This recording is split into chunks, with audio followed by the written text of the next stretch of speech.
नमस्कार. मी मनोज रमेश पिंपळे, ग्रामपंचायत पाम उपसरपंच व शिवसेना विभाग प्रमुख नवाबुरगड. पहिलं म्हणजे तुम्ही ज्या जागेवर आलेले आहे ती जागा माझ्या आजीच्या नावावर व आता वडील वारस आहे, त्याचा सातबारा आहे. त्याच्यानंतर हे त्याचे वारस स्वामी रमेश मुकुंद पिंपळे व 2 भाऊ व 1 बहीण. वारसाप्रमाणे तुमचे नाव काय?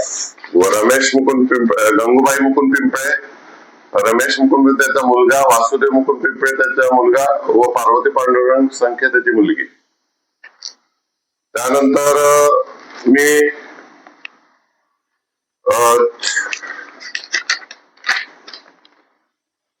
2/7/25 ला या जागेचा मी निर्णय माझ्या वडिला बाजू लागलेला आहे. व आता त्यानंतर कालची जी घटना झाली 2 वाजता, अचानक 60-65 लोक, महिला व पुरुष बाहेरचे, म्हणजे वडाळा साईडचे, असं मीरा भाईंदर असे साईडचे गुंडे पाठवून त्यांनी आमच्या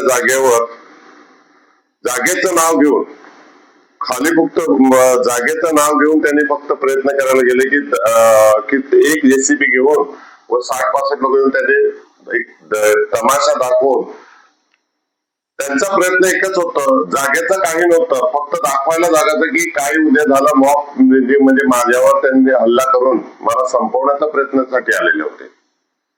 कारण की कुठल्याही व्यक्ती जागेचं ताबा घेण्यासाठी पोलिसांचा सपोर्ट घेतात किंवा कोर्टाचा हे घेतात. कोर्ट, दुसरे यंत्रणा, सरकारी यंत्रणा वापर केला, पण ते कुठल्याही यंत्रणा वापर केले नाही.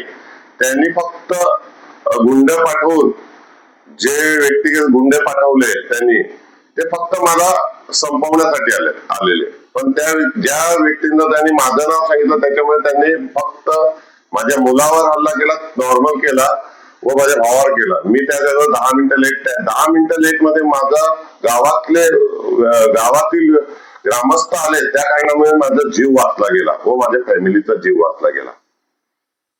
तुमचं म्हणणं असं आहे का तुमचा जो सातबारा आहे त्या सातबारे तुमचे गंगूबाई यांचा सातबारा होता, त्यांच्या वारसप्रमाणे तुमचं नाव आलं होतं असं म्हणणं आहे, आणि त्यांनी वैयक्तिक इतर व्यक्तींनी पैसे घेतलेले असं तुमचं म्हणणं होतं? हो, हे बघा, त्यांनी पैसे घेतले त्याची पुरावा माझ्याकडे, पुरावा सर्व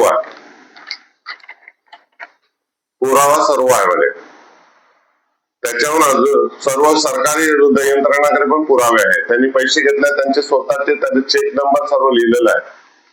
त्यांनी पैसे घेतले, त्यांचा अधिकारच नाही आहे या जागेवर त्यांना हक्क सांगण्याचं. हे सातबारामध्ये कुठे त्यांनी जेवढे सातबारा आहेत त्याच्यात फक्त गंगूबाई मुकुंद सोडून सर्वांनी पैसे घेतलेले आहे या जागेचं. त्यामुळे त्यांच्या जागेवर एक लायका कंपनी म्हणून आहे, ती कंपनी बांधलेली गेलेली आहे. त्या जागेवर त्यांनी पैसे घेतले असल्या कारणाने त्यांनी पूर्ण सरकारी हे जे काय असतो त्यांचा मोबदला घेतलेला आहे. मोबदला घेऊन सुद्धा त्या लोकांनी स्टॅम्प पेपर बनवला. फक्त ते दिखावा होता समोरच्या व्यक्तींचा. काय होतं की तुम्ही फक्त आम्हाला लिहून द्या, मग याचा आम्ही खात्मा करतो.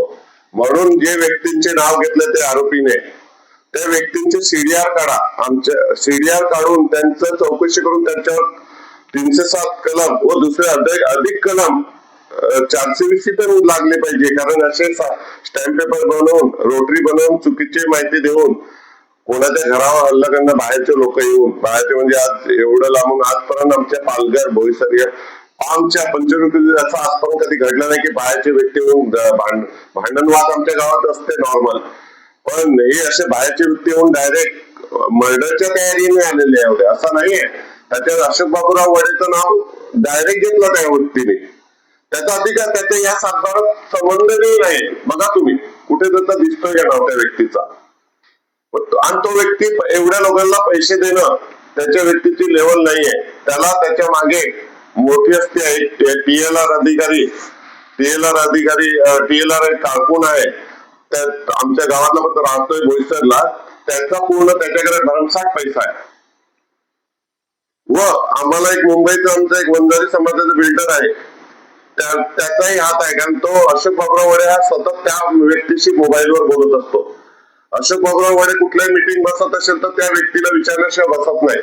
त्याचा सीडीआर काढा, कारण एवढ्या व्यक्तीला आणणं म्हणजे बिना पैशाने कोणी व्यक्ती येणार नाही. आज तुम्ही एमआयडीसी फिरतात पत्रकार सर्व बंधू, तेव्हा तुम्हाला दिसतो कोणी नोकरी करतो तर बिना फुकटणी करतोय काय? एवढा लांबून येतो माणूस व्यक्ती. आणि दुसरं म्हणजे बघा, हे एमआयडीसीची नोटिसा माझ्या वडिलांच्या नावाने दिलेली आहे. जर त्या व्यक्तीला त्यांनी अडवलं तर मग त्यांना नोटीस का नाही दिली एमआयडीसीने? जेव्हा एमआयडीसीने आम्हाला नोटीस दिली तेव्हा आम्ही कोर्टात गेलो त्यांच्या विरोधात, आणि आम्ही ते न्यायाधीश आमच्यावर हे दाखवलं की बाबा हे जागा ही यांचीच आहे, तुम्ही कुठल्याही पद्धतीने कायदे पद्धतीने चालले नाही, तुम्ही ताबा दादागिरीच्या पद्धती घेतले, या पद्धतीने निर्णय आम्हाला न्यायव्यवस्थेने आमच्या बाजूला दिला, आमच्या वडिलांच्या बाजूला. आज माझे वडील अपंगत्व असल्याने येऊ शकले नाही, कारण त्यांना अपंगत्व आलेलं आहे, ते चालू शकत नाही. ज्या लोकांनी काल ज्या प्रकारे इथे येऊन हल्ला केला त्या सदर व्यक्तींना तुम्ही कधी याच्या अगोदर बोईसर परिसरामध्ये किंवा पाम परिसरामध्ये बघितलंय का? नाही, आमचा विषय नाही. आम्ही बिझनेस, एक नॉर्मल बिझनेस एमआयडीसी करतो, आमचा त्यांच्याशी संबंध आहे. आणि त्यांनी आजपर्यंत माझं त्यालाही नाव माहित नसेल की मी त्याला, आणि ते लोक जेवढे आलेले गुंडे त्यांनाही आम्ही ओळखत नाही. कारण आमचं मुंबई जाणारा फार कदाचित महिन्यात एकदा कोर्ट कचेरी असेल तर, म्हणून आमचा काही विषय नाही. हे संबंध हे फक्त हे जे नाव घेतले त्यांच्या जवळचे व्यक्तिरिक्त लोकांनी केले.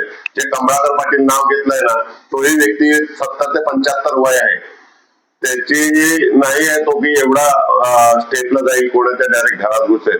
हे फक्त मोहरा म्हणून कमळाकर पाटील आणि यांनी ते पत्र काही लोकांनी त्यांनी बनवलंय, पण त्यांचा अधिकार कुठलाच नाही. कारण त्यांच्या वडिलांनी वारस पेपर हे पैसे घेतलेले आहेत, त्यांच्यामध्ये त्यांच्या वडिलांनी पेमेंट घेतलेलं आहे, त्यांचा अधिकारच नाही. फक्त वारस नाव का काढले नाही, कोर्टाची केस चालू होती म्हणून थांबवलेलं. व आता कोर्टाचा निर्णय लागल्यावर त्याचा एक लिमिट असतो की त्या लिमिट नंतर आम्हाला ते प्रोसिजर करावं लागते, त्याच्यावर केली नाही. व तसे आमच्याकडे पैसे त्यांची सरकारकडून त्यांनी पेमेंट घेतलं, त्याचा सर्व पुरावे आमच्याकडे आहे व त्यांच्याकडेही आहे. म्हणून त्यांच्यावरही 420 गुन्हा दाखल व्हायला पाहिजे, तेव्हा त्यांचे सर्वांचे तोंड उघडे की कोणी काय केलंय गे.